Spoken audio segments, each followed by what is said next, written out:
Assalamualaikum warahmatullahi wabarakatuh. Waalaikumsalam warahmatullahi wabarakatuh. Alhamdulillahirabbil alamin. Wassalatu wassalamu ala asrafil anbiya'i wal mursalin sayyidina wa maulana Muhammadin wa ala alihi wa sahbihi ajma'in. Asyhadu an la ilaha illallah wahdahu la syarikalah wa asyhadu anna Muhammadan abduhu wa rasuluhu la nabiyya ba'dah. Rabbi shrah sadri wa yassir li amri wahlul 'uqdatam min lisani yafqahu qawli. Yang kami hormati Bapak Imam Baihaqi selaku General Manager Dompet Duafa Hong Kong. Yang kami hormati Bapak Ustadz Fauzan Akbar Daulay selaku narasumber siang hari ini. Yang kami hormati para jamaah majelis perantau online yang tidak saya sebut satu persatu.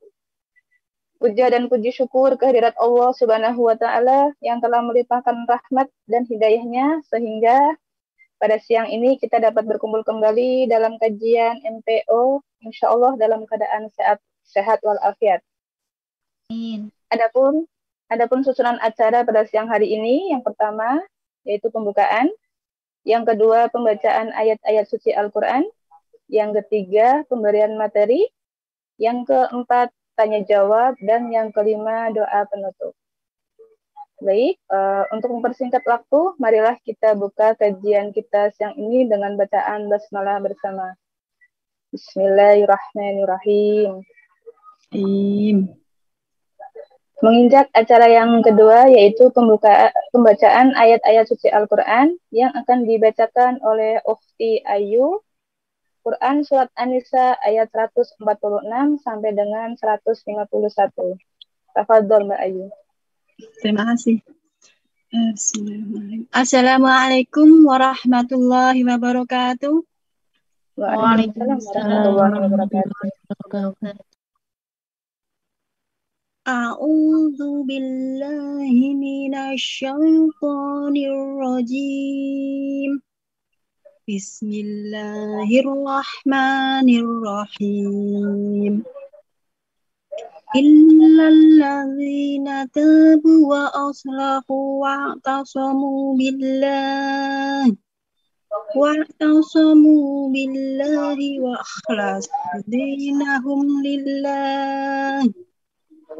akhlasu dinahum lillahi fa'ulaika ma'al mu'minin. Wasawfa yu'tillahul mu'minina ajran 'azima. Ma yaf'alullahu bi'adzabikum in syakartum wa amantum. Wa kana Allahu syakiran 'alima. La yuhibbullahu al-jahra bis-su'i minal qawli illa man zulim. Wa kana Allahu sami'an 'alima. In tubdu khairan aw tukhfuhu aw ta'fu an su'in fa innallaha kana 'afuwan qadira. Innal ladzina yakfuruna billahi wa rusulihi wa yuriduna an yufarriqu bainallahi wa rusulihi wa yaquluna nu'minu bi ba'din wa nakfuru bi ba'din wa yuriduna an yattakhidu baina dzalika sabila. Ulaika humul kafiruna haqqan wa'tadna lil kafirina 'adaban muhina.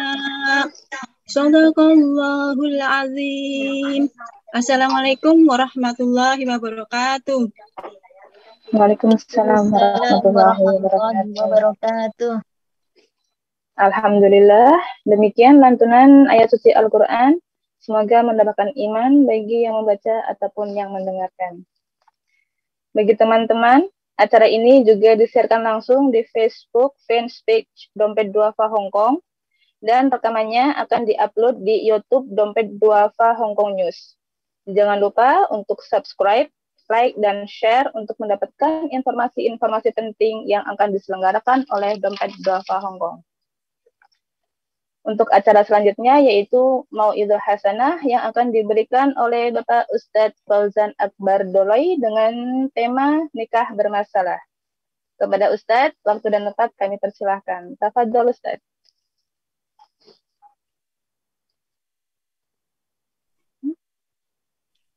Ustadz.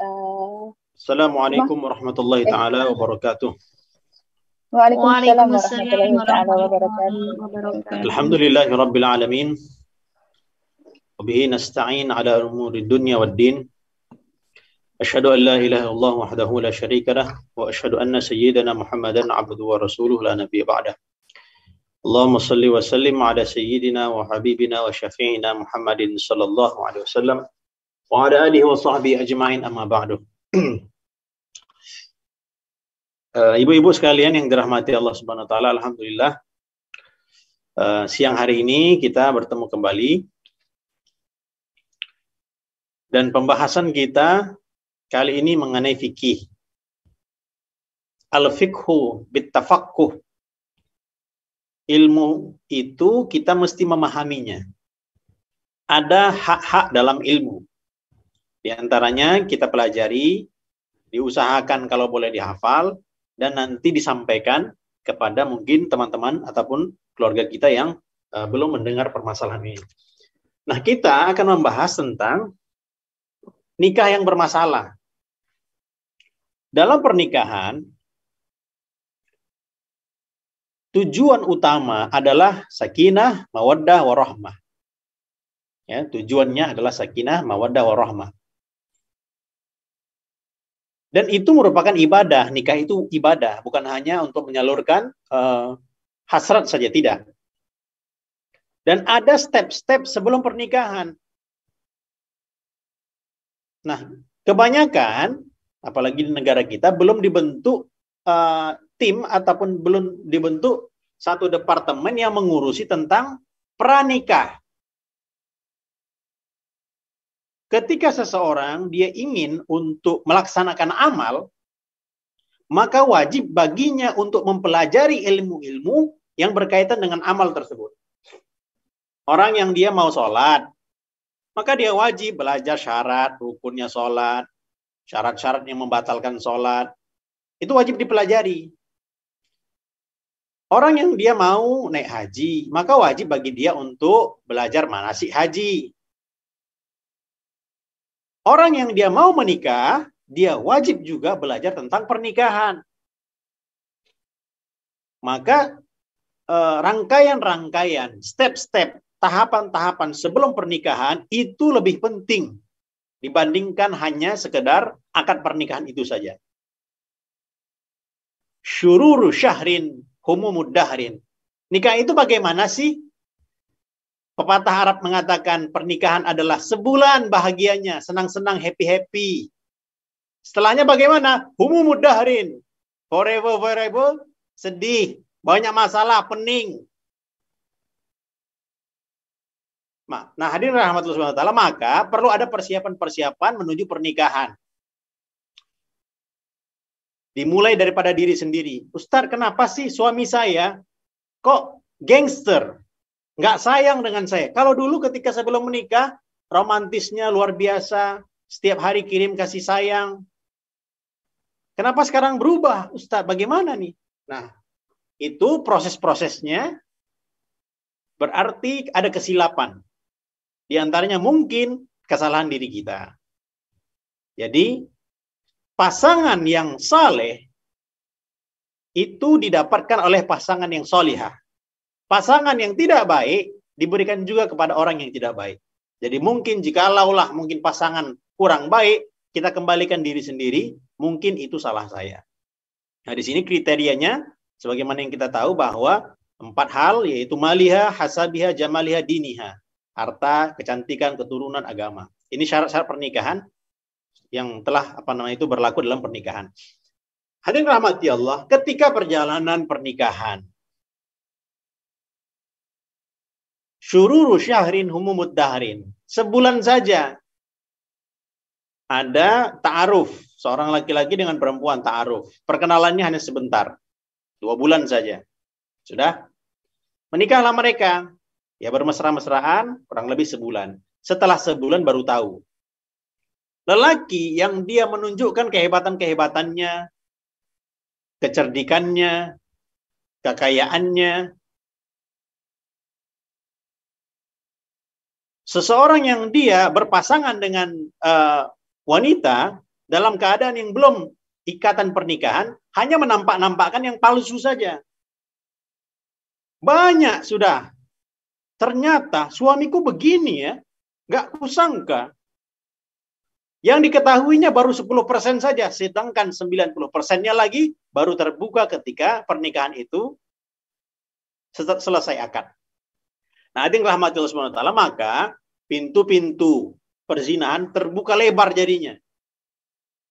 Kenapa? Karena setan berpengaruh di situ. Ketika masa pacaran dulu manis semua, indah semua, ganteng, wangi, luar biasa.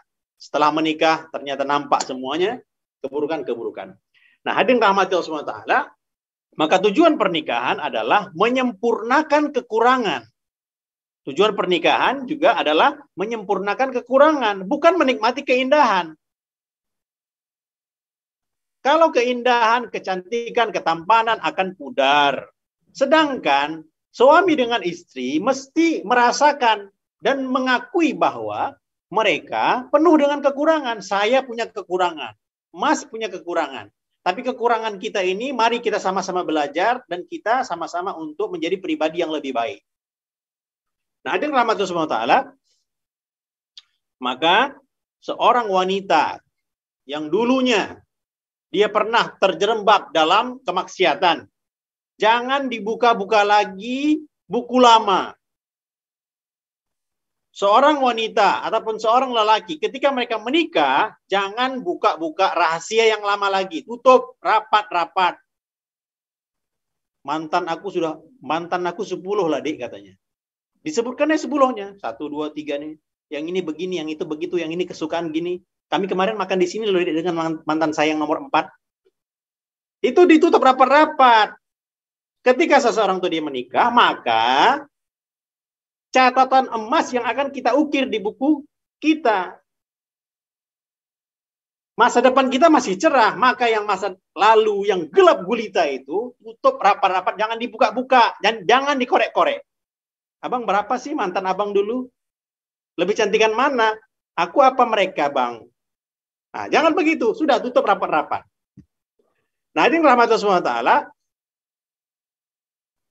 Maka ketika seseorang itu berakad pernikahan, maka hendaklah apa yang disukai, apa yang tidak disukai, nah itu ketika mereka bicarakan apa saja kurang lebih daripada diri mereka masing-masing kekurangannya. Nah, hadirin rahmati Allah, ketika melalui pernikahan maka akan ada banyak masalah-masalah. Nah, di sini kita akan membahas tentang pernikahan bermasalah. Apa saja sih pernikahan bermasalah itu? Di antaranya, pertama, ini pernikahan beda agama. Sekarang lagi ngetren juga. Pernikahan beda agama. Fatwa MUI. Bahkan Islam juga telah melarang. Orang yang nikah beda agama tidak sah. Ustadz, kan itu ahlul kitab. Kan saya pernah mendengar bahwa kalau ahlul kitab itu boleh dinikahi. Kasus dulu zaman Nabi dengan zaman sekarang beda. Dulu, keaslian mereka, taatnya mereka pada agama, itu tidak seperti sekarang. Jadi, orang itu adalah orang-orang musyrik. Ini dalilnya, surah Al-Baqarah ayat 221. La tankihul musyrikat hatta yu'min. Jangan kamu menikahi wanita-wanita sehingga mereka beriman. Ganteng, kaya. Jadi ada kasus juga nih. Perempuannya di London menikah dengan orang sana. Orang tuanya meridhoi pernikahannya. Bahkan si perempuan jadi murtad. Nggak apa-apalah, nak, yang penting kamu bahagia. Ini orang tua yang ngomong seperti ini, haram ucapannya. Siapa saja orang tua yang anaknya berpindah kepada agama, itu nggak boleh diam-diam aja, Bu. Nggak boleh. Yang penting kamu sehat-sehat ya, nak. Yang penting kamu bahagia ya, nak. Nggak boleh. Itu orang tua wajib marah. Jangan kau injakkan kakimu ke rumahku. Tak kuakui kau sebagai anak. Sebelum kamu balik kepada Islam. Mesti marah. Nggak boleh kita diam-diam aja. Walaupun kita biasanya alhamdulillah lembut. Suara halus. Nggak bisa. Ini masih keras nih. Buang daripada kartu keluarga. Itu tegas. Kalau ada di antara mungkin anggota keluarganya yang berpindah agama. Nggak boleh. Orang yang murtad itu lebih hina daripada khinzir. Lebih hina daripada babi. Buang aja ke hutan. Lebih hina. Orang kafir, dia masuk Islam, dosa-dosanya gugur seluruhnya. 80 tahun dia hidup dalam kekafiran. Ketika dia masuk Islam, habis seluruh dosa-dosanya. Jadi seperti anak bayi lagi. Ini sudah diberikan agama Islam. Kok dia murtad? Itu dosa yang luar biasa. Jadi dosa paling besar apa? Syirik kepada Allah. Kalau orang minum-minum, dia akan masih ada harapan untuk tobat pada Allah. Kalau seseorang itu dia merampok, ada harapan untuk bertobat kepada Allah. Tapi kalau sudah musyrik, tidak ada. Hadirin rahmati Allah SWT, sama juga nih ya, baik menikahi laki-laki musyrik, wanita-wanita musyrik pun begitu juga. Bahkan di sini disebutkan, wala abdun, wala amatun mu'minatun khairun. Bahkan hamba sahaya itu lebih baik daripada lelaki yang tampan, gagah, kaya. Lebih baik seorang hamba sahaya yang biasa-biasa saja. Kita agak cepatkan. Jadi ini dulu di masa Nabi Shallallahu Alaihi Wasallam itu beda dengan sekarang. Kristen mereka, Nasrani mereka, ataupun Yahudi mereka itu lebih dekat dengan Islam, dekat.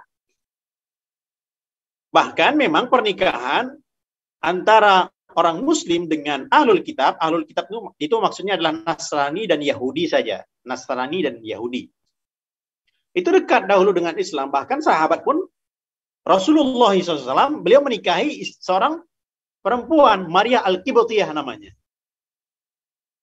Nabi SAW menikah dengan wanita Nasrani. Siapa namanya? Maria Al-Qibtiyah. Yang ia pun masuk Islam, sehingga melahirkan anak bernama Abdullah. Tetapi wafat dalam ketika kecil. Nah itu pernah terjadi pada Nabi. Bahkan sahabat Khalid bin Walid, Amr bin As, Sa'ad bin Abi Waqqas, Abu Ubaidah Al-Jarrah. Nah dulu kan terjadi perkembangan agama. Sehingga daerah-daerah yang kebanyakan adalah Nasrani, itu sampailah kekuasaan Islam di sana. Jadi Bu, dulu Mesir itu Nasrani. Kristen dulu itu. Syam adalah dalam kekuasaan Romawi, itu adalah Kristen. Yaman pun begitu juga. Kita ingat ketika terjadinya serangan terhadap Ka'bah, yaitu Abrahah menyerang Ka'bah tahun gajah. Itu daripada Yaman. Karena Abrahah itu kan membangun gereja yang besar di Yaman. Kenapa Ka'bah saja yang sering didatangi orang? Kami buat juga rumah ibadah yang agar menarik perhatian orang-orang Arab menuju ke Yaman. Tetapi tidak. Tetap Ka'bah yang famous, yang terkenal, yang sering diziarahi orang. Sehingga terjadi penyerangan pada tahun gajah itu. Itu Yaman adalah Nasrani. Habasyah begitu juga. Nabi pernah mengirimkan sahabat Ja'far bin Abi Thalib itu ke Habasyah. Karena Habasyah itu adalah raja yang adil. Walaupun Nasrani tapi adil. Kemana Habasyah? Sekarang namanya Ethiopia ataupun Sudan. Nah, karena luasnya daripada daerah kekhalifahan Islam, maka banyak di antara para sahabat itu yang mereka menikahi penduduk setempat. Yang mana mereka beragama Ahlul Kitab ataupun Yahudi ataupun Nasrani. Jadi itu terjadi pada zaman dahulu. Hadirin rahmatullah subhanahu wa ta'ala. Begitu juga yang terjadi di saat ini. Jadi pernikahan antar agama ya terjadi juga sekarang. Namun mereka dimasukkan ke dalam Islam dahulu. Jadi kan kita dengar sekarang, ini zaman sekarang, oh Islam berkembang di Eropa. Islam berkembang di Eropa, sebabnya apa? Karena adanya pernikahan antara umat Islam dengan mereka. Zinedine Zidane, pemain bola terkenal dulu. Orang mana itu? Orang Prancis, tetapi dia berdarah Aljazair. Karena Maroko, Aljazair, Tunisia itu dekat dengan Prancis, hanya nyebrang saja. Karena dia di ujung. Misalnya di sini adalah Arab Saudi, ini di ujung, di Afrika. Disitulah Maroko, Tunisia, Aljazair. Nyebrang sedikit, sudah masuk ke Prancis. Maka kalau kita dengar kabar bahwa Islam berkembang di Eropa, itu yang bagaimana? Ya orang Islam. Orang Islam yang menikah dengan orang sana. Dan hebatnya di Eropa itu memang ketika pernikahan itu memang disubsidi oleh negara.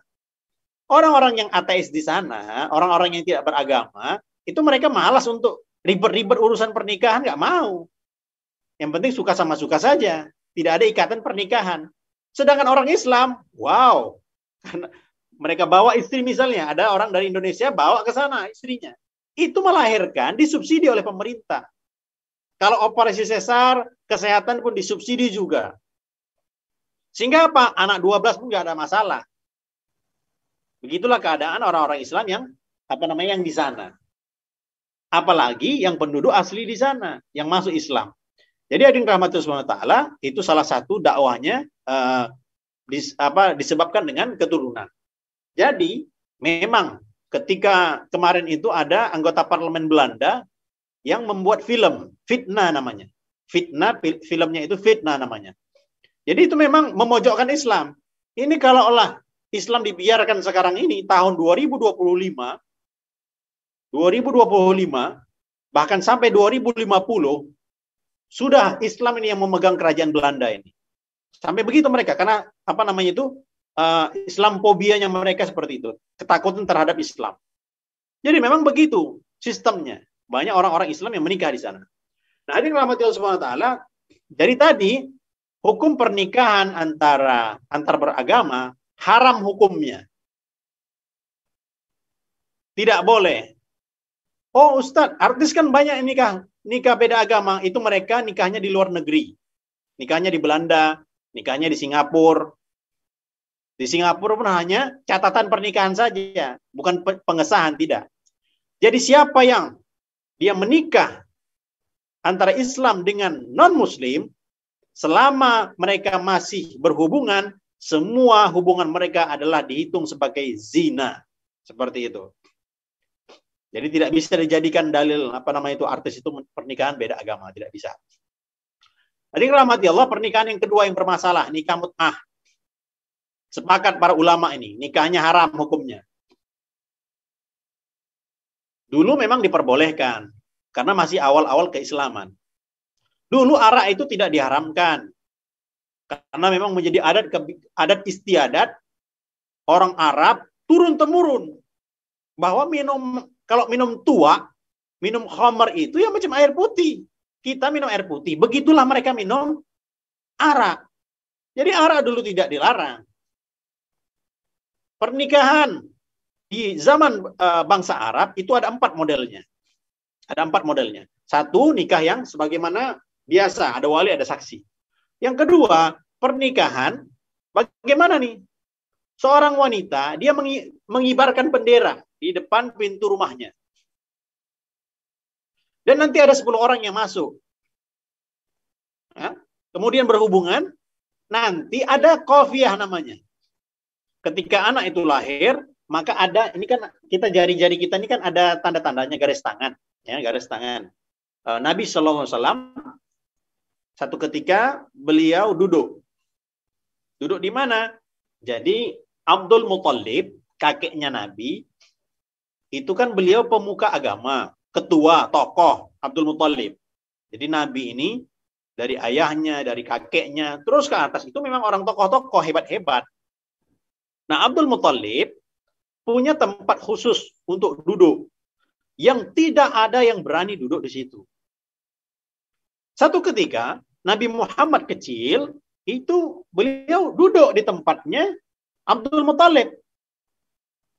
Orang-orang langsung, nggak boleh duduk di sini, nggak boleh, dilarang. Oleh Abdul Muthalib, biarkan dia. Karena dia akan menjadi seorang pemimpin nantinya. Sudah? Nabi SAW kecil, itu duduknya, kakinya itu menghadap kepada yang nonton, yang hadir di situ. Jadi kaki beliau begini. Ya. Nampaklah kaki beliau itu garis-garisnya. Garis-garis kaki. Maka ahli garis itu mengatakan, garis kaki ini sama dengan garis kaki yang ada di makam Ibrahim. Yang ada di Hajar Ismail. Yang ada di telapak kakinya Nabi Ibrahim. Garis kaki ini sama dengan garis kakinya Nabi Ibrahim. Itu dikatakan oleh Qafiyah itu, yaitu ahli garis. Nah, orang-orang seperti itu ada. Jadi tadi, wanita yang tadi berhubungan dengan 10 orang, itu ketika melahirkan, ya, dipanggil 10 orang tadi. Dicocokkan garis tangannya. Oh, ini adalah daripada nomor 1 hingga 10. Oh, kamu ini anak nomor 8. Kamu bapaknya. Udah nggak bisa nolak. Model pernikahan zaman jahiliyah seperti itu. Jadi dikibarkanlah bendera. Jadi bermacam-macam. Nah, Ajeng Rahmat SWT, awal-awal Islam itu banyak perbuatan yang diperbolehkan, namun sudah ada nasakh namanya. Sudah ada dihapuskan. Ketika turun ayat diharamkan khamar, diturunkan keharaman daripada mut'ah, sudah selesai. Hingga hari kiamat. Jadi sepakat para ulama keharaman daripada nikah mut'ah. Nikah kontrak. Nikahnya berapa lama? Nikahnya seminggu aja. Berapa kira-kira? 5 juta. Boleh nggak kurang? Udahlah bang, harga perkenalan 4,5 juta. Ah, mahal banget. 3 juta boleh. Ya udahlah bang, buka dasar. Nah, ini terjadi di Puncak. Di Bogor sana, seperti itu. Ada orang-orang daripada luar negeri datang ke situ. Nah, pernikahan-pernikahan seperti ini haram hukumnya. Dan itu sama dengan zina. Jadi banyak. Bapaknya di mana? Nggak ada bapaknya. Tapi anaknya ada, mancung-mancung. Nah, seperti itu. Jadi ini diharamkan. Nah, ini sekarang yang sedang ngetren di Iran sana, Syiah. Ini yang mereka yang mengembangkannya. Jadi tidak ada istilah pernikahan kontrak. Nanti Rahmatullah SWT, ini juga pernikahan bermasalah. Nikah dengan niat tolak. Modelnya hampir sama dengan nikah mut'ah itu. Jadi dia menikah, memang ada keinginan dalam hatinya untuk talak. Aku nikahi dia supaya dia tidak perawan lagi. Aku nikahi dia supaya aku bisa untuk menyiksanya. Dendam pribadi. Aku nikahi dia agar aku aman visaku di Indonesia misalnya. Ada yang begitu. Nikah hanya untuk mendapatkan visa. Ataupun residen. Nanti ditolaknya. Nggak boleh pernikahan begitu. Walaupun 7 tahun pernikahannya. Jadi hadirin rahmat SWT, nikah yang seperti ini tidak boleh. Kemudian hadirin rahmat SWT, nikah siri. Oh, nikah siri bermasalah Ustaz. Besar sekali masalahnya. Tapi kan Ustaz, kan ada itu kiai-kiai yang nikahkan orang, nikahnya siri. Gimana itu? Pertanyaannya, apa sih nikah siri itu? Nikah siri adalah pernikahan sah secara agama, tidak sah secara legal. Nikah di bawah tangan. Nikah yang hanya sah secara agama. Nikahnya sah secara agama. Cukup? Tidak, nggak cukup. Banyak yang merasakan penderitaannya siapa? Perempuan. Nikah siri itu. Kadang juga nikah siri ini nikah yang tidak diumbar masalah pernikahannya. Padahal dalam pernikahan itu kan kita a'linu hadzan nikah. Siapapun yang menikah hendaklah ia mengumumkannya, jangan diam-diam saja. Ketika seseorang itu dia menikah, umumkan. Sahabat Abdurrahman bin Auf, aulim walau bisyah. hendaklah kamu buat walimah walaupun hanya memotong seekor kambing.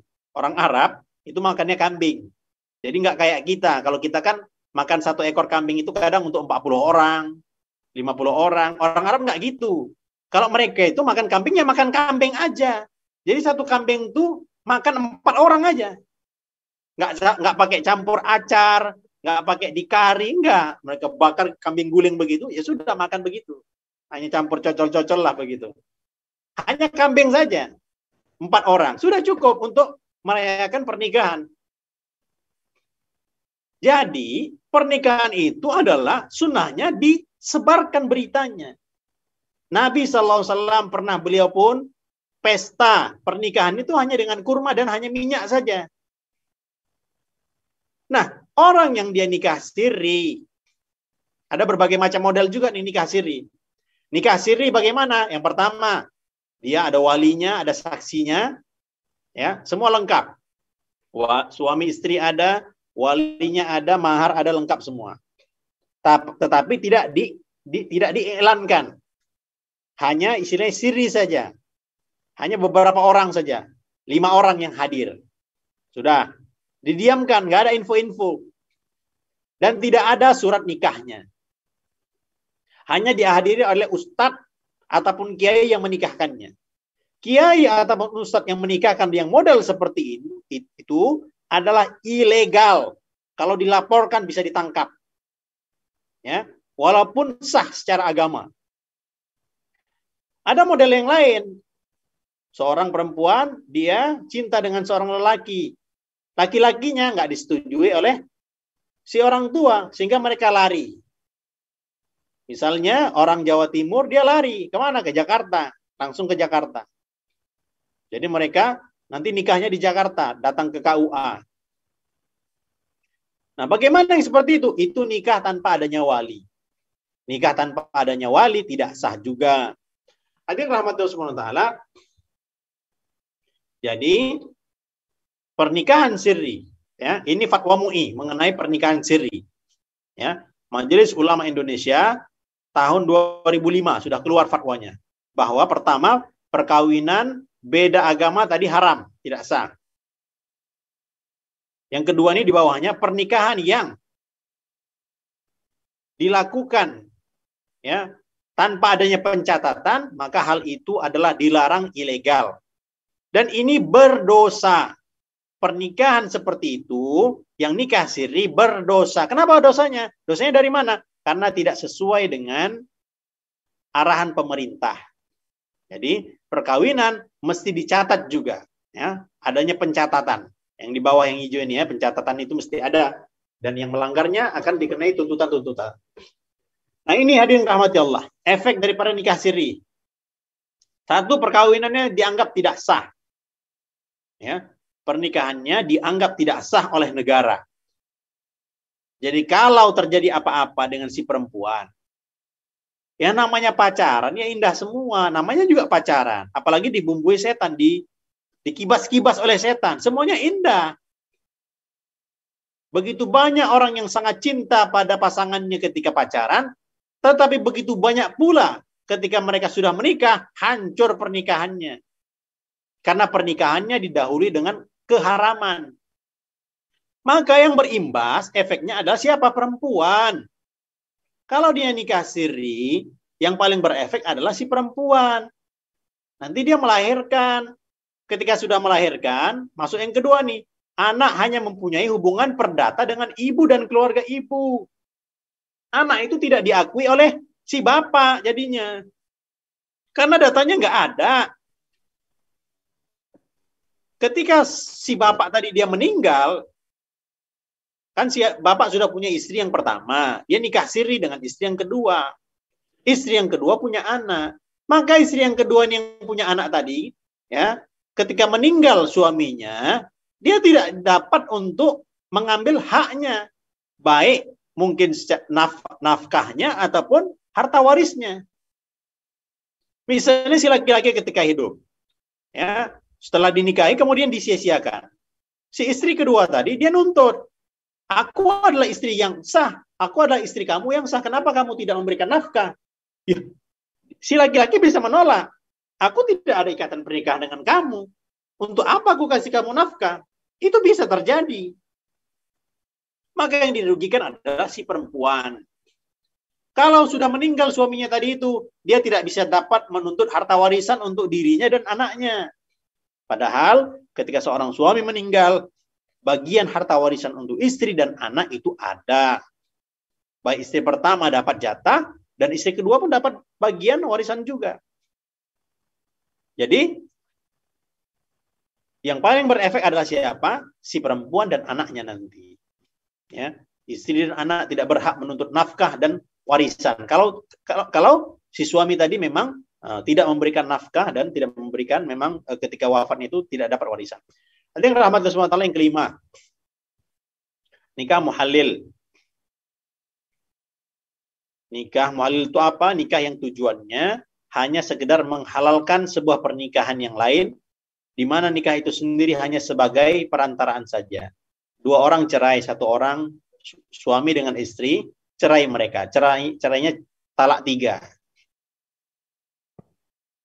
Talaknya talak 3. Maka memang kalau kita ibu-ibu sebagai perempuan, jangan minta cerai. Itu yang pertama. Karena memang hak cerai itu di tangan laki-laki. Pertama, kita jangan minta cerai. Diusahakan memang membina pernikahan. Kalaupun cerai, maka stepnya ada. Seorang laki-laki itu bukan langsung menjatuhkan 3, tidak. Kalau dijatuhkan talak itu 1-1. Kalau dijatuhkannya talak adalah 1-1. Kenapa? Tolaknya 1-1 karena ada jenisnya, ada 2. Tolak itu ada tolak roja'i dengan tolak ba'in. Tolak roja'i bisa balik lagi, bisa kembali lagi. Tolak 1 dengan tolak 2. Kalau tolak 3 tidak bisa lagi. Tolak 1 dengan tolak 2 adalah sebagai waktu untuk berpikir. Ketika tolak 1, mereka berpikir. Nggak ada lagi, suami pun merasa sendiri, nggak ada lagi yang masakkan nasi goreng pagi-pagi, nggak ada lagi yang buatkan kopi, nggak ada lagi yang membantu untuk mencucikan pakaian. Dan dia terasa, sehingga dia mau balik lagi kepada si istri. Nah, ini rahmatullah SWT, ketika seorang lelaki sudah diceraikan istrinya talak 3, maka fa'in tallaqaha fala tahillu lahu min ba'du hatta tankiha zawjan ghairah. Haram hukumnya dia menikah kembali dengan istrinya itu, kecuali sang istri tadi dia menikah dengan yang lainnya. Si A si laki-laki, B si perempuan. Mesti ada si C, laki-laki kedua, yang mana si C itu menikahi si B perempuan tadi. Dan berhubungan. Ketika sudah cerai antara si C dengan si B, barulah A boleh menikah lagi dengan si B. Tetapi si A menyuruh, C, kamu saya bayar, saya mau balik lagi kepada istri saya. Sudah, saya bayar kamu. Kamu nikah dengan syarat nggak usah diapa-apai. Boleh, nggak boleh seperti itu. Jadi mau halil itu bagaimana? Memang dia nikah, berhubungan. Bahkan pun kalau memang punya anak. Setelah terjadi masalah, baru mereka cerai. Barulah si A itu dia boleh menikah lagi dengan istrinya yang lama tadi, yang B tadi. Seperti itu. Jadi nikah muhalil akibat dibayar ataupun dibuat skenario oleh si A terhadap si C, maka hukumnya haram, tidak boleh. Tadi rahmatullah SWT itu mengenai nikah muhalil. Kemudian nikah dengan pezina. Ini pezina maksudnya adalah pezina aktif. Pezina yang aktif. Ada juga orang itu memang karena urusan ekonomi, ya dia menikah dengan wanita pezina juga. Ya lagi-lagi begitulah kadang-kadang. Tidak istilahnya ketika pernikahan hanya modal seperangkat alat sholat. Padahal pernikahan itu tinggi. Padahal pernikahan dengan seorang wanita itu adalah satu penghargaan yang terhormat. Nah, ketika seorang lelaki dia menikah dengan perempuan yang masih aktif dengan kegiatannya berzina, maka hukumnya haram. Kalaulah pezina tersebut, ya dia setelah taubat, seorang lelaki dia ingin menikahi X, mantan WTS misalnya. Boleh, dengan syarat dia setelah taubat tidak lagi kembali kepada kegiatannya yang lama. Nah, itu termasuk pernikahan yang bermasalah. Yang ketujuh, hadirin rahmati Allah, menikahi wanita yang hamil. Ya, menikahi wanita yang hamil. Jadi, seorang wanita yang hamil, itu dia memang menyelesaikan dulu kehamilannya. Wanita, jikalau diceraikan oleh suaminya, tolak raj'i misalnya, tolak 1 ataupun tolak 2. Ya. Ketika berlalunya 3 bulan ataupun 3 kali persucian, maka seorang suami dengan istri terceraikan. Ataupun yang kedua, tolak bain. Seorang suami, dia menceraikan istrinya dengan tolak 3 langsung. Ya. Maka hubungan antara si suami dengan istri langsung terputus. Tetapi, si istri dalam keadaan hamil. Ya, saya ulangi lagi yang kedua. Seorang suami, dia cerai dengan istrinya dengan tolak 3. Ya. Maka, setelah diceraikan itu, tanggal berapa? Tanggal 29 Februari misalnya. Diceraikannya hari ini. Maka sudah terputus ikatan pernikahannya. Ketika berlalu kurang lebih 3 kali persucian, si perempuan tadi bisa menikah lagi dengan yang lainnya.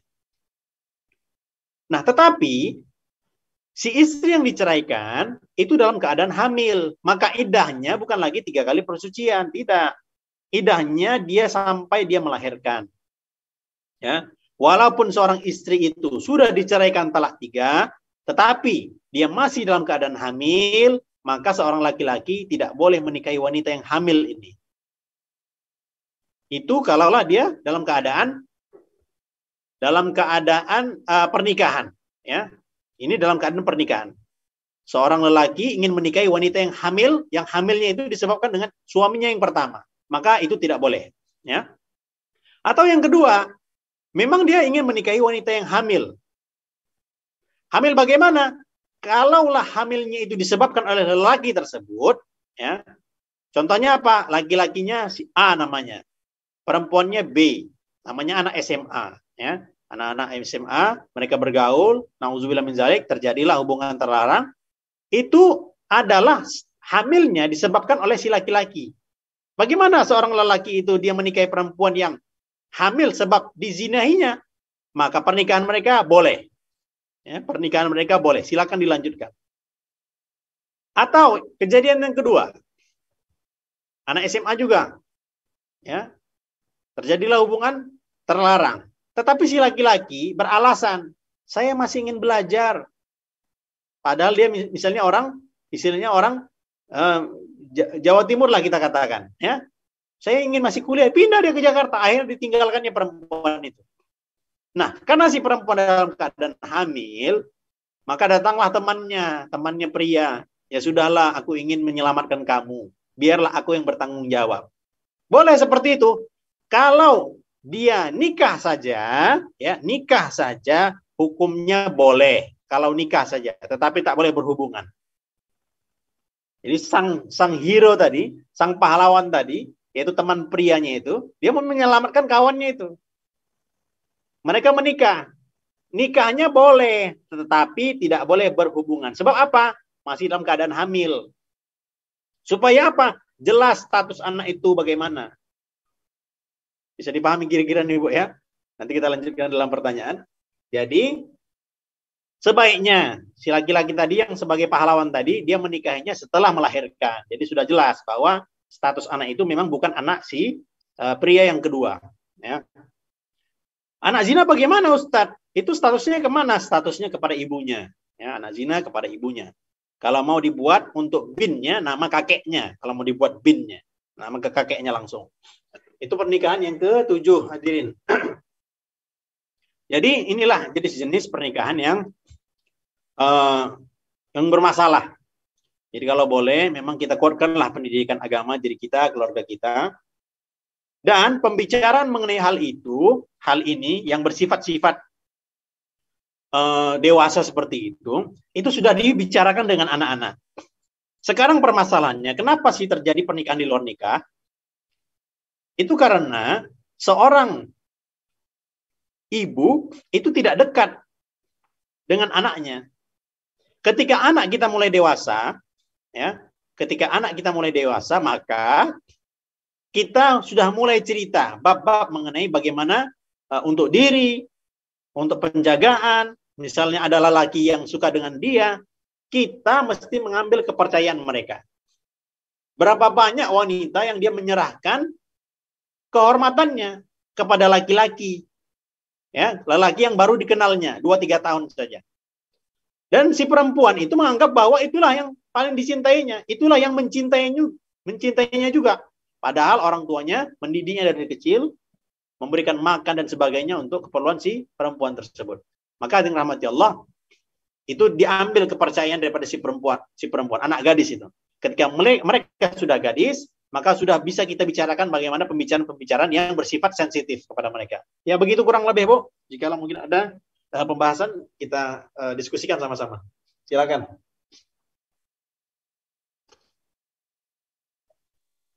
Alhamdulillah, Masya Allah Ustaz, untuk ilmunya Masya Allah ya. Untuk ukhti yang ingin bertanya silahkan, waktu dan tempat dipersilakan.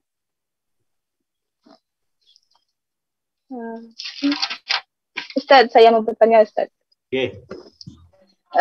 Mengenai menikahi wanita yang hamil itu Ustaz.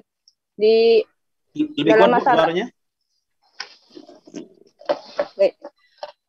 Menikahi wanita yang hamil itu Ustaz. Ya. Nah, di tempat saya gitu ya, kalau ada orang hamil dan dia tuh dinikahi oleh orang yang menghamili itu, katanya tuh setelah bayi yang lahir itu, setelah bayinya lahir dia tuh wajib nikah lagi. Apa emang seperti itu Ustaz? Setelah bayinya lahir wajib nikah lagi? Tidak. Oh, tidak ya? Jadi mereka, kalaulah misalnya si perempuan, laki-laki tadi lah, anak SMA tadi kan, mereka sudah 18 tahun lagi kira-kira kita katakan. Nah, terjadilah kehamilan, maka 2-3 bulan pernikahan, langsunglah si anak laki-laki tadi dengan si perempuan mereka menikah. Itu nasabnya masih berlangsung, ya. Nasabnya masih berlangsung. Artinya apa? Ketika mereka pernikahan kan mereka istilahnya kan memang terjadi hubungan juga lagi. Maka anak yang di dalam perut si perempuan itu nasabnya kepada si bapak yang menikahinya. Sampai sini paham, Bu ya? Tetapi kalaulah pernikahannya sesudah kehamilan 6 bulan, udah 6 bulan nih, sudah besar perut si perempuan, baru mau nikah. Itu anak tidak bisa dinisbatkan kepada si bapak.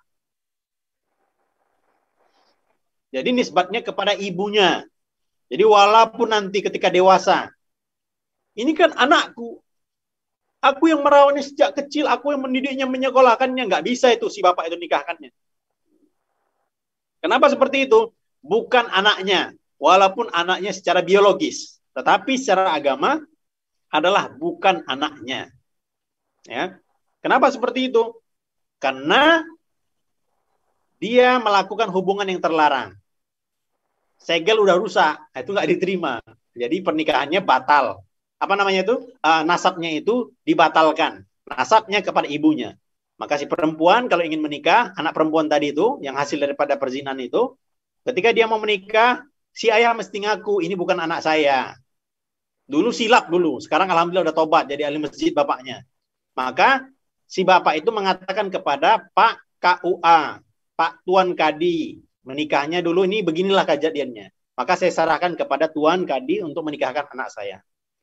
Nah begitu dia. Jadi nggak sah si bapak tadi yang berzina tadi, nggak sah dia kalau menikahkan anaknya itu. Tidak sah karena tidak sah secara agama.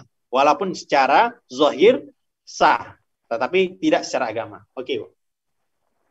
Lagi Ustaz. Nah, misalnya kalau itu kan ada laki-laki sama perempuan itu katakanlah itu melakukan hubungan terlarang gitu ya. Terus perempuannya hamil. Nah, terus si laki-lakinya itu menikahi perempuannya itu gitu. Itu nggak apa-apa? Iya, memang nggak apa-apa. Itu gimana hukumnya? Memang sebaiknya yang menikah itu memang yang dengan pezinanya itu. Terus anaknya setelah lahir itu nasabnya ikut ibunya atau masih kalau ayah? Masih sekitar 2 bulan seperti itu nasabnya ikut dengan bapaknya yang tadi. Karena belum tentu jadi istilahnya benihnya itu. Tetapi kalau sudah lewat 6 bulan, ya, baru mereka mau menikah, itu tidak bisa lagi. Nasabnya itu jadi nasab ke ibunya, bukan nasab ke bapak. Oke, Bu ya. Baik Ustaz, baik Ustaz. Syukran Ustaz. Tafadhol, yang lain mungkin mau bertanya, silahkan. Assalamualaikum warahmatullahi wabarakatuh, Pak Ustadz. Ye. Maaf Pak Ustadz, saya mau bertanya yang pernikahan siri. Ya. Itu misalnya laki dan perempuan menikah siri, terus memiliki anak. Anak itu sudah berumur 3 tahun. Sampai sekarang istrinya diajak nikah di KUA tidak mau. Itu gimana Pak Ustadz? Sedangkan anak udah umur 3 tahun. Alasannya nggak mau kenapa, Bu? Katanya alasannya nggak ada duit untuk ke KUA. Berarti Gitu. laki-lakinya nggak beres berarti. Bukan laki yang tidak beres, Pak. Ini soalnya ini di keluarga saya, Pak. Ini bukan keluarga ya. Saya dulu nikah dengan orang Muslim. Saya non Muslim. Adik saya pun non Muslim. Tapi adik saya kemarin nikah dia ijaban Islam, tapi hanya dengan penghulunya aja, nggak di KUA. Karena apa? Istrinya tidak mau. Sampai sekarang sebenarnya tadinya mereka punya duitnya sibuk dibeliin kayak TV, kulkas, bukannya untuk mengurus buku nikah. Sedangkan mereka sekarang memiliki anak umur 3 tahun. Itu yang menjaga ibu saya. Itu gimana Ustadz? Makasih. Ya, jadi kalau pernikahan yang pertama itu memang sah. Ya, pernikahan pertama memang sah. Tapi nikah siri, Bu, tadi ya? Iya, Ustadz. Ya, Ustadz, nikah siri, Ustadz. Ya, jadi sebabnya apa kemarin itu nikah siri? Kan ada sebab-sebabnya. Nah, kalaulah si suami ingin melanjutkan pernikahannya, bolehlah si suami itu yang dia melaporkan kepada KUA. KUA-nya langsung yang dia melaporkan. Jadi KUA sekarang itu kita memang bisa datang ke rumahnya, datang ke kantor KUA, ataupun kita juga bisa panggil. Kita bisa panggil ke rumah. Nah, tujuannya KUA itu, apakah kita mesti akad lagi? Enggak. Pernikahan yang lama itu sudah sah. Nah, tujuannya pernikahan sah di KUA itu bagaimana tujuannya? Tujuannya hanya melegalkan surat-surat. Jadi pernikahannya tetap sah. Tetapi itu perlu dilaporkan. Ya. Kalau keadaan seperti itu, misalnya laki-lakinya memang nggak bagus misalnya, itu bisa saja si laki-laki itu dia menolak bahwa aku tidak pernah menikahi kamu karena tidak ada bukti. Ya. Jadi pernikahan sebaiknya memang si suami itu membujuklah istrinya agar mengesahkan catatan sipilnya. Karena nanti akan berpengaruh terhadap kartu keluarga juga. Kartu keluarga, paspor kan ujung-ujungnya jadi BPJS juga lagi sekarang. Nah, jadi semua berpengaruh. Iya Pak Ustadz, itu sampai sekarang anaknya belum ada akte kelahiran. Dan juga ini kemarin sempat adik saya dapat kabar dari orang tua saya, adik saya sempat ribut dengan istrinya yang minta cerai. Nah, saya bilang silakan, mana yang terbaik, saya bilang gitu. Tapi kalau bisa, desain dulu biar anak itu ada nama bapaknya atau gimana gitu Ustadz. Sekarang mereka masih tinggal bareng dan anak nggak diurus. Nah, saya pun kalau tak adik saya, dia belum mau nih, dua-duanya belum ada yang mau ke KUA. Terus nanti nasib anak ini gimana, Ustadz? Apakah saya bisa mengambil hak itu, gitu loh? Ya, jadi begini Bu, nanti begini, kalaulah memang Ibu mau berperan di situ, boleh Ibu jadikan anak itu sebagai anak adopsi, kalau Ibu mau berperan. Jadi walaupun kalaulah memang orang tuanya tidak mau mengurusnya, nah itu Ibu buat surat, diurus nanti ke kampung, bagaimana cara-cara untuk mengadopsi anak, supaya tanggung jawab terhadap si anak itu, baik pendidikannya, itu nanti di kemudian hari tidaklah dituntut oleh orang tuanya. Jadi mesti ada surat, tanda tangan si ayah, tanda tangan si ibu. Ini aku yang mengurus, kalian nggak usah ikut campur lagi, itu boleh. Jadi ada prosedur-prosedurnya, silakan ditanya di kampung nanti Bu, di kantor kelurahan ataupun di KUA. Berarti itu juga Pak Ustadz, kalau misalnya yang laki hanya mengucapkan ijab kabulnya dengan penghulunya aja, tapi dia hanya mengucapkan 2 kalimat syahadat di situ, itu udah sah ya Ustadz? Pernikahan ya, ketika seseorang itu dia masuk Islam, ya, saya masuk Islam, asyhadu alla ilaha illallah wa asyhadu Muhammad Rasulullah, maka keislamannya itu diterima, walaupun dia hanya ucapannya saja. Keislaman seseorang yang dia telah mengucapkan kalimat syahadat, keislamannya adalah diterima. Nah, soal dia tidak mengamalkan Islam, dia kembali dari mabuk-mabuk lagi misalnya laki-laki, dia kembali lagi dengan mungkin perbuatan-perbuatan yang haramnya, itu kembali kepada individu masing-masing. Nah, si perempuan tadi, kalaulah dia memang nggak sholat dan sebagainya, mulai sejak pernikahannya, selama dalam kehidupannya dia tidak ada mengucapkan kalimat kata-kata kufur, maka dia tetap dihukumi sebagai Islam. Pernikahannya yang dulu itu hukumnya pernikahannya sah, walaupun pernikahannya hanya di depan istilahnya ustadz ataupun kiai, tidak lewat agama. Tetapi tadi pentingnya untuk memperoleh keabsahan secara legal oleh negara. Begitu, Bu. Satu lagi Ustadz, kenapa kalau orang nikah lain agama itu tidak boleh Pak Ustadz? Sedangkan ibaratnya yang satu kan mau masuk agama mereka, tapi akhirnya bisa, itu gimana Ustadz? Coba diulangi lagi, Bu. Maksudnya perempuan dan laki, yang perempuan dia mau masuk ke Islam, tapi di dalam dia ikut yang laki ke Islam, tapi dengan yang laki tidak diurus dengan baik, itu gimana Ustadz hukumnya? Oh iya. Jadi kalau masalah si laki-laki yang dia tidak mengurus istrinya yang mu'alaf tadi, itu memang kembali kepada si laki-laki, pribadinya, bukan Islamnya ya, pribadinya yang bermasalah. Makanya itu Bu, kenapa perlu adanya kursus nikah? Di Malaysia itu mesti wajib orang-orang yang akan menikah itu ikut kursus nikah. Supaya apa? Tahu hak-hak dan kewajiban bagi orang yang menikah. Terakhir, karena mereka tidak menikah secara legal, resmi, maka yang terjadi adalah banyak terjadi kekurangan-kekurangan. Bentar Bu ya, sebentar.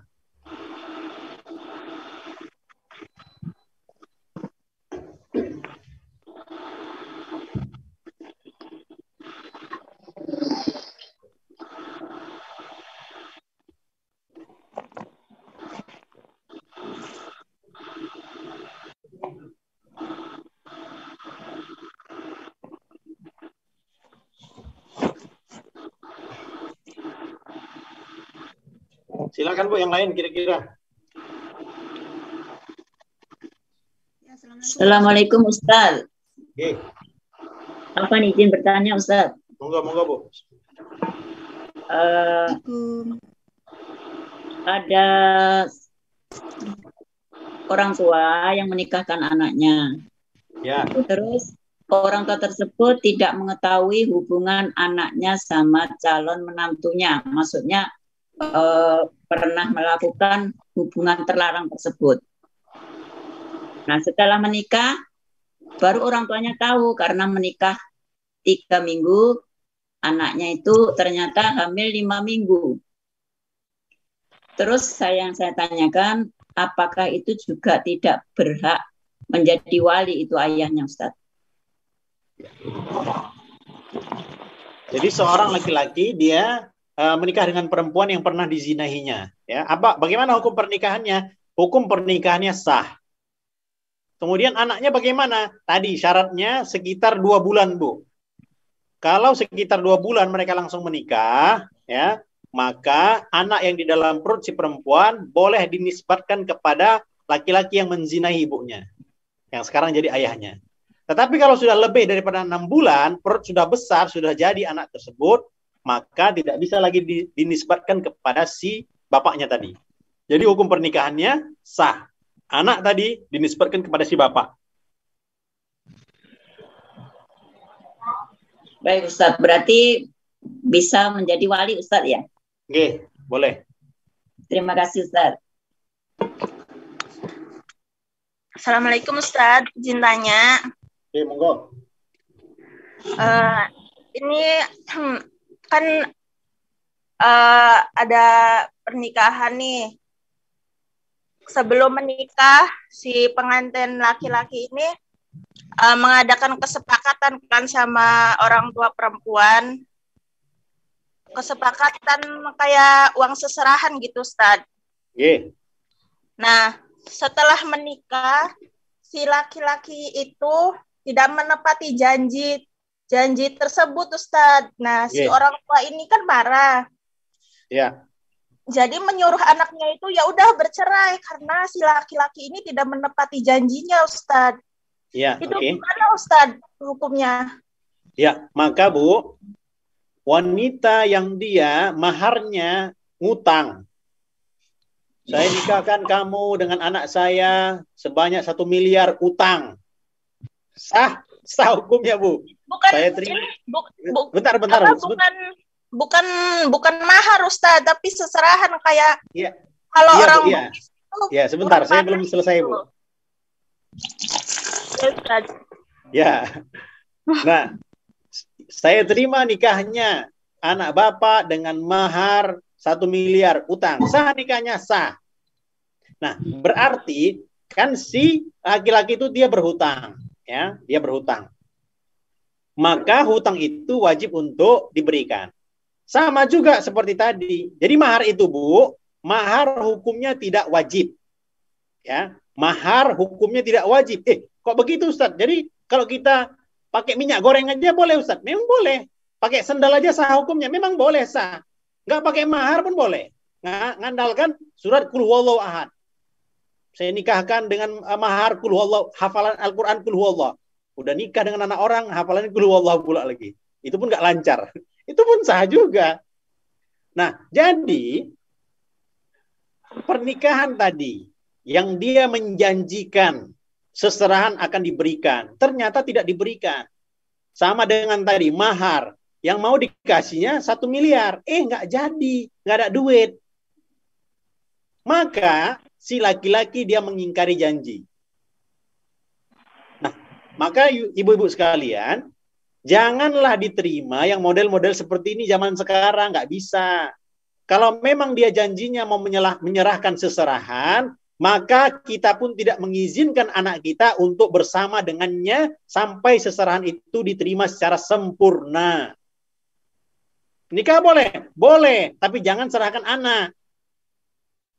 Tapi Ustadz, anak saya udah bermalam dengan dia, gimana nih? Ya sudah kalau begitu.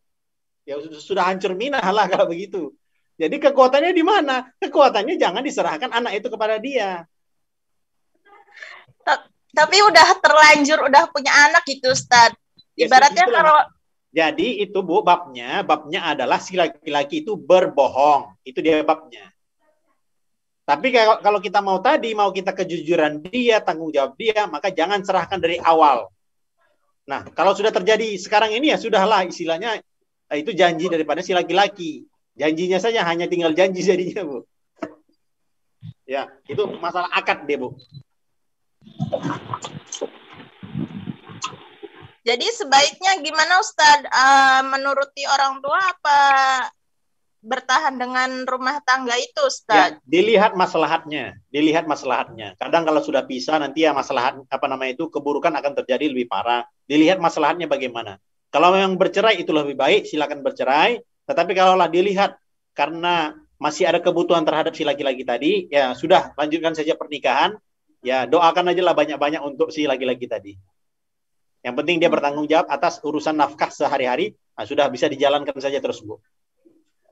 Baik, Ustaz. Terima kasih. Assalamualaikum. Assalamualaikum, Pak Ustaz. Waalaikumsalam. Ya, saya mau bertanya, Pak Ustaz. Jika suami pernah menalak. Ya. Jika suami pernah menalak 1 kali, lalu 3 tahun kemudian bangun nikah, maksudnya nikah lagi gitu, Pak Ustadz. Nah, habis nikah itu dia nalak lagi gitu.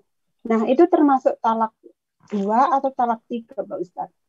Ya, kalau yang seperti itu tolak sudah jatuh ke tolak 2 karena dia melanjutkan lagi. Jadi makanya memang nggak bolehlah seseorang itu namanya tolak bid'ah. Tolak bid'ah ini bagaimana? Laki-laki itu menjatuhkan tolak langsung 3. Itu tolaknya tolak bid'ah namanya. Walaupun jatuh talaknya, tapi itu perbuatan yang bid'ah, nggak sesuai sunnah. Sunnahnya 1, sehingga menjadi 2. Kenapa? Untuk berpikir. Karena si suami, perempuan emosional, laki-laki pun emosional. Jadi supaya ada berpikir.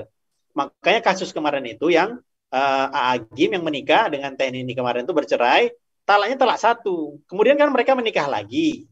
Nah, menikah lagi itu tinggal melanjutkan pernikahannya. Hanya saja pakai akad lagi memang. Akad lagi, mahar lagi, dan wali lagi. Itu dinikahkan ulang. Itu talaknya talak pertama. Gitu, Bu. Ya kalau Boleh? talaknya sering nalaknya itu samar-samar gitu Pak Ustadz. Tapi sering kali gitu. Kayak gimana ya? Ya udah sekarang kita nggak usah berhubungan lagi selamanya gitu Pak Ustadz. Oke. Nah itu sudah gimana? Nggak boleh berkumpul lagi atau gimana Pak Ustadz? Talak itu secara ucapan ada dua. Satu namanya sharih, tolak dengan jelas. Yang kedua, tolak dengan kinayah ataupun kiasan. Kupulangkan kau ke rumah orang tuamu. Aku tidak mau bertemu kamu lagi. Pisah aja kita. Apakah itu termasuk cerai?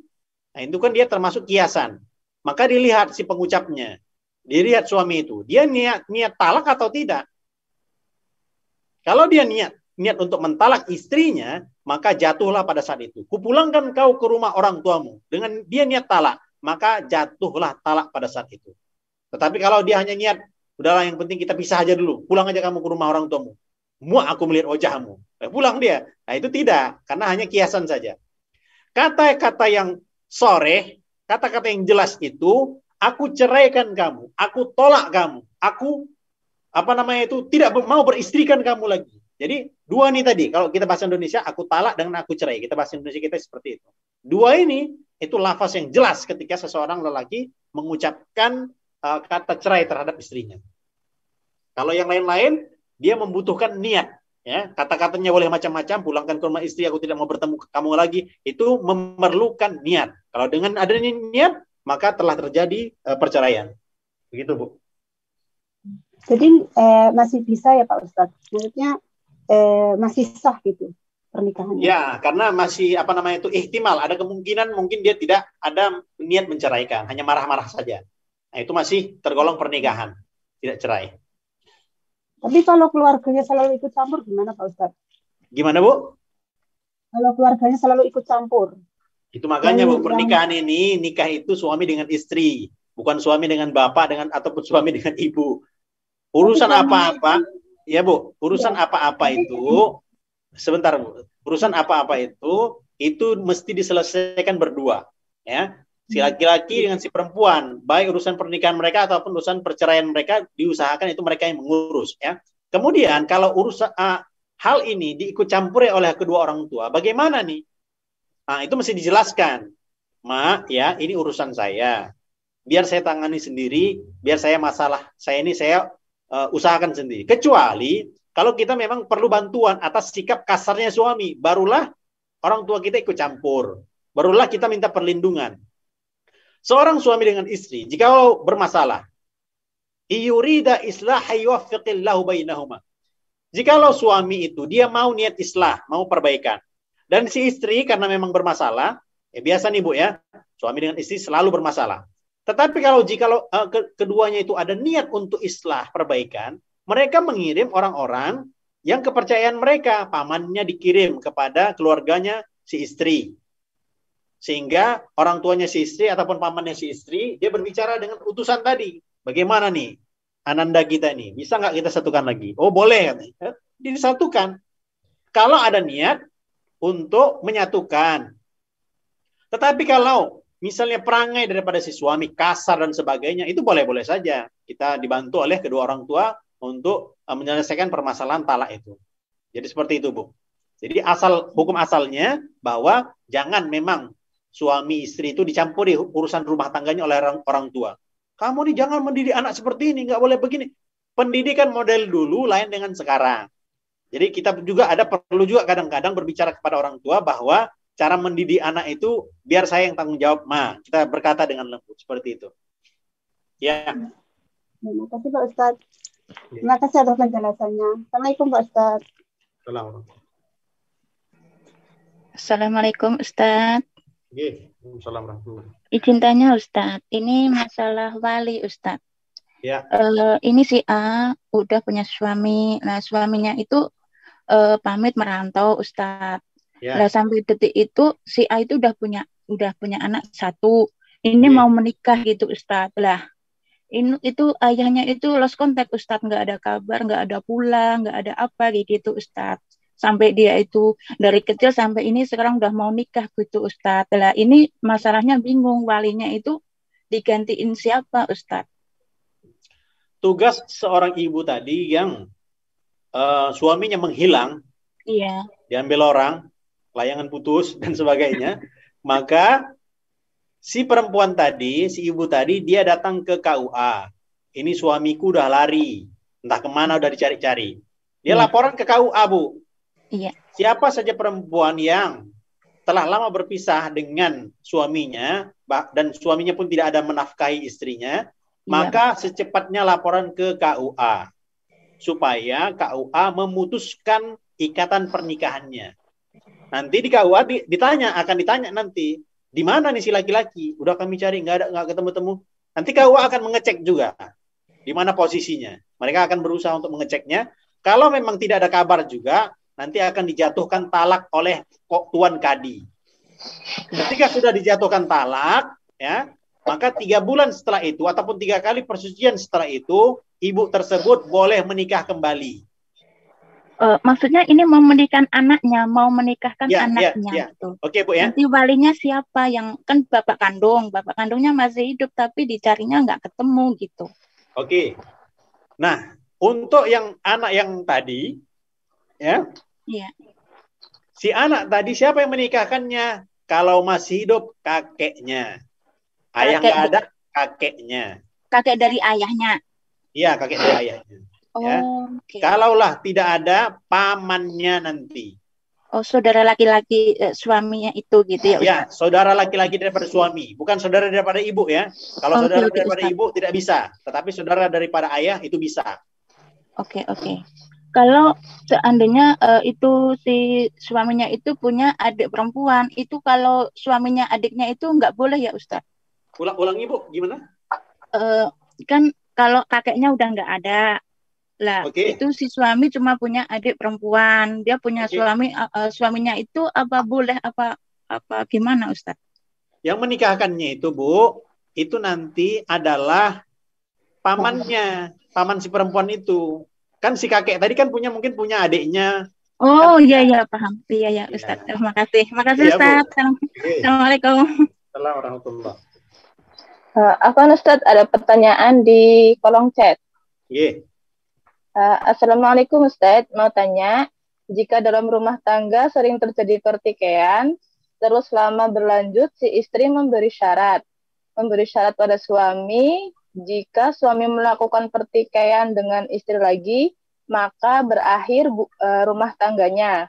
Kemudian disetujui oleh suami. Dan pada akhirnya setelah pertengkaran terjadi lagi, si suami dan istri bertahun-tahun tidak berkomunikasi. Apakah ini sudah termasuk perceraian secara agama? Karena apa ini pancau banget. Iya, Ustaz, seperti itu saya dengar Ustaz. Iya, jadi kalaulah mereka meniatkan seperti itu, jatuh talak dan memang sudah ada niat daripada suami seperti itu, kalaulah terjadi masalah lagi kita tercerai, jatuhnya talak 1. Ya.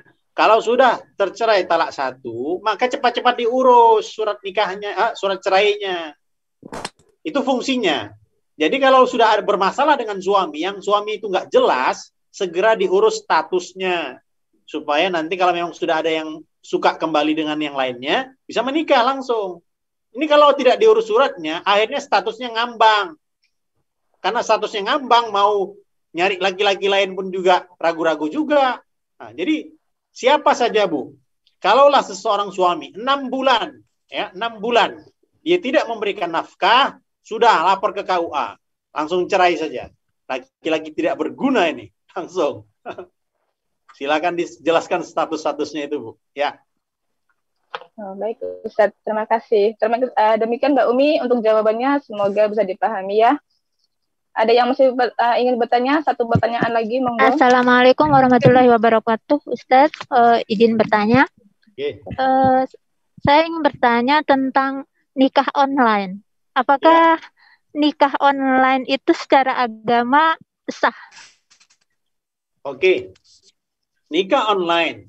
Berarti suaminya online, walinya online, kemudian saksinya online.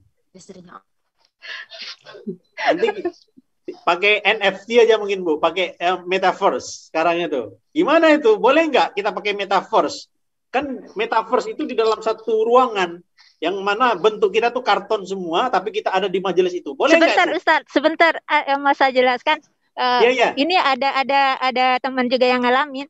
Begini, soalnya ada walinya itu sama mempelai laki-lakinya, dia itu di depan KUA gitu. Cuma yang tidak dihadirkan itu mempelai perempuannya. Apakah yang seperti itu sah? Oke, ya. Bukan yang di medsos, Ustaz, apaan? Iya. Karena banyak apanya kan. Nah, kalau pernikahan seperti itu boleh, Bu. Si anak itu lagi sekolah di Mesir, si anak perempuan. Sedangkan si ayah ini udah ketemu dengan satu orang, istilah kita katakanlah ustadz lah, hafiz Al-Quran, ganteng, kaya, pengusaha, subhanallah lah semuanya. Senanglah si orang tua itu kepada si anak. Ya, dan langsung dinikahkan. Sedangkan si anak perempuan tadi di Mesir. Saya nikahkan kamu, saya terima nikahnya. Maka kalau orang tuanya cerdas, ya ada tekniknya. Jadi seorang ayah itu sah menikahkan tanpa seizin ataupun tanpa sepengetahuan si anak perempuan. Itu sah hukumnya. Maka si ayah tadi mengatakan kepada anak putrinya, "Nah, kalau kamu mau cari calon suami kepada Ustadz Fulan ya, orangnya Masya Allah, soleh, ganteng, orangnya Masya Allah, pengusaha. Nah, nanti kalau umroh, sempat ke Hajar Aswad, sempat berziarah kepada makam Nabi, nanti doanya minta calon suami seperti Mas Fulan ya." Kan dia terngiang-ngiang. Kekalahan perempuan, Bu, kekalahan wanita di mana? Kupingnya itu selalu diangin-anginkan. Selalu dipuji, itu kekalahannya. Lama-lama, siapa ya? Mas Fulan ini siapa ya? Dia akan kepo. Dia akan cari gimana si laki-laki tadi. Maka memang tadi, kita kembali pertanyaannya, bagaimana hukumnya? Hukum pernikahannya sah. Walaupun mempelai si perempuan tidak hadir di dalam tempat. Oke, begitu saja, Bu. Syukran, Ustaz. Ya, banyak permasalahannya soalnya. Oke, yang lain kira-kira? Assalamualaikum. Assalamualaikum warahmatullahi. Maaf, Ustaz, ini keluar dari tema. Ya, Bu. Jangan banyak-banyak. Ini kan misalkan ada seorang imam ya, dia itu mengimami sholat. Ya. Tapi dia itu kadang lalai mengerjakan sholat yang lain gitu. Itu makmumnya kalau tetap ikut makmum imam tadi, itu sah nggak sholat yang lainnya itu? Oke. Berarti imamnya adalah imam fasik namanya. Ya sama seperti sekarang banyak imam yang merokok misalnya. Banyak imam yang dia kencing berdiri. Laki-laki tapi kencingnya berdiri. Itu secara hukum itu termasuk kefasikan. Nah, bagaimana hukum kita bermakmum kepada imam-imam yang fasik tadi? Hukum sholatnya adalah sah. Sholatnya adalah sah. Namun, hendaklah imam-imam itu di mana-mana tempat, di masjid-masjid itu hendaklah itu ditentukan. Zaman sekarang nih Bu, banyak masjid-masjid yang imamnya itu tidak digaji. Sebaiknya bagaimana? Imam-imam itu mesti digaji supaya dia istiqomah. Mungkin seorang hafiz Al-Quran itu diberikan bukanlah sebagai gaji, tapi penghargaan kita terhadap dia supaya dia istiqomah menjadi imam. Imam itu sebetulnya mesti selalu tetap, tidak ganti-ganti. Dan orang yang utama banyak hafalannya dan faham mengenai agama. Seperti itu, Bu. Iya, Ustaz, itu kadang itu orangnya sendiri gitu loh, Ustaz. Halo, ya? Nggak ditunjuk. Dia itu inisiatif sendiri gitu. Ya, itu, Bu. Jadi apa namanya tuh, kita kan di Indonesia, masjid kita banyak dan tidak tercover oleh pemerintah. Itu masjid-masjid, contohnya seperti di Malaysia ataupun di Saudi, itu masjidnya itu imamnya memang digaji supaya profesional. Orang yang menjadi imam adalah orang yang berkompeten bacaannya, suaranya bagus sehingga makmum itu selesa ketika mendengarkan suara imam itu jadi khusyuk. Jadi bukan yang amburadul. Karena masjid itu tidak digaji imamnya, maka imamnya itu ganti-ganti, yang merokok lah, yang macam-macam jadinya. Nah, jadi itu sebaiknya manajemen masjid. Itu yang perlu kita tingkatkan, jadi PR kita sama-sama. Ya, terima kasih, Ustaz. Oke. Afwan Ustadz, ada satu pertanyaan lagi nih di kolom chat dari Mbak Energa. Assalamualaikum Ustadz. Selama kerja jauh dari keluarga dan suami lebih dari 6 bulan tidak bisa menafkahi batin apakah nanti setelah pulang Indo harus bangun atau nikah lagi? Seandainya harus nikah lagi, gimana caranya? Terima kasih Ustadz. Nafkah batin bukanlah termasuk nafkah. Nafkah yang dimaksud adalah nafkah materi, makan, minum, dan sebagainya. Jikalau seorang suami, dia tidak menafkahi materi selama 6 bulan, maka seorang istri berhak untuk mengajukan hak cerainya kepada KUA. Itu berhak. Tetapi jikalau dia kerja ke luar negeri, sang perempuan, dan dia ridha atas tidak memberinya suami nafkah terhadap dia, bahkan dia yang ngasih kepada si suami. Ini bagaimana? Itu terpulang kepada si istri. Kalau dia memang masih melanjutkan pernikahan, pernikahannya tetap berjalan. Maka ketika dia pulang ke rumah, tidak mesti lagi dia merenew ataupun dia nikah kembali. Tidak, karena pernikahan tetap berjalan. Tetapi si perempuan tadi, bagi suaminya yang tidak memberikan nafkah, dia berhak untuk meminta cerai kepada suaminya dan diurus di KUA. Seperti itu, Bu. Baik, Ustadz, karena waktu yang terbatas, mungkin udah peta sesi tanya jawabnya ya Ustadz. Okay. Baik, bagi Ukti Villa yang belum dan masih ingin bertanya, silakan hubungi nomor konsultasi Dompet Duafa online di nomor 52982491. Sekali lagi, 52982491. Untuk acara berikutnya, doa penutup. Pada Ustadz, silakan dipimpin doa penutupnya. Tafadhol. A'udzubillahi minasyaitonirrajim. Bismillahirrahmanirrahim. Alhamdulillahirabbil alamin. Wassalatu wassalamu ala asyrafil anbiya'il mursalin wa ala alihi washabbihi ajmain. Rabbana zalamna anfusana wa illam taghfir lana wa tarhamna lanakunanna minal khasirin. Ya Allah, ampunkanlah dosa-dosa kami, ya Allah. Dosa kedua orang tua kami, ya Allah. Dosa masyarakat kami, ya Allah, teman-teman kami, ya Allah. Ya Allah, bagi kami yang memiliki suami, ya Allah, perbaikilah diri kami, ya Allah. Perbaikilah diri suami kami, ya Allah. Berikanlah hidayah pada mereka agar mereka bertanggung jawab, ya Allah. Ya Aziz, Ya Ghaffar, Ya Hayy, Ya Qayyum, bagi kami yang belum mendapatkan jodoh, ya Allah, mudahkanlah jodoh kami, ya Allah. Berikanlah kami suami yang saleh, yang membantu kami untuk lebih dekat dengan Engkau, ya Allah. Ya Allah, Ya Aziz, Ya Ghaffar, Ya Hayy, Ya Qayyum, kami berkorban jauh daripada keluarga kami, bantulah kami, ya Allah. Bantulah kami untuk menjadi pribadi yang salihah, ya Allah. Bantulah kami, ya Allah, untuk menjadi pribadi yang lebih baik, ya Allah. Ya Allah, bantulah kami untuk lebih dekat lagi dengan Engkau. Lezatkanlah kami dalam membaca Al-Quran. Berikanlah kami kenikmatan dalam kami salat sunnah. Berikanlah kami kedamaian, ya Allah. Hati kami, ya Allah. Angkatlah masalah-masalah kami, ya Allah. Bantulah urusan-urusan kami, ya Allah. Bantulah kami untuk menunaikan hajat-hajat kami, ya Allah.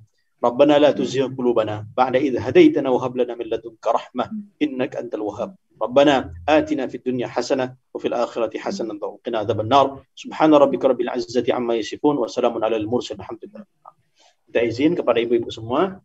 Mohon maaf. Subhanakallahumma bika asyhadu an la ilaha illa anta astaghfiruka. Assalamualaikum warahmatullahi taala wabarakatuh. Waalaikumsalam warahmatullahi wabarakatuh. Terima kasih Pak Ustadz. Demikian rangkaian acara kajian MPO kita pada siang hari ini. Saya selaku moderator, mohon maaf apabila ada salah kata, salah ucap. Marilah kita tutup kajian hari ini. Sudah ya, maaf. Bila hidayah, wassalamualaikum warahmatullahi wabarakatuh. Afwan.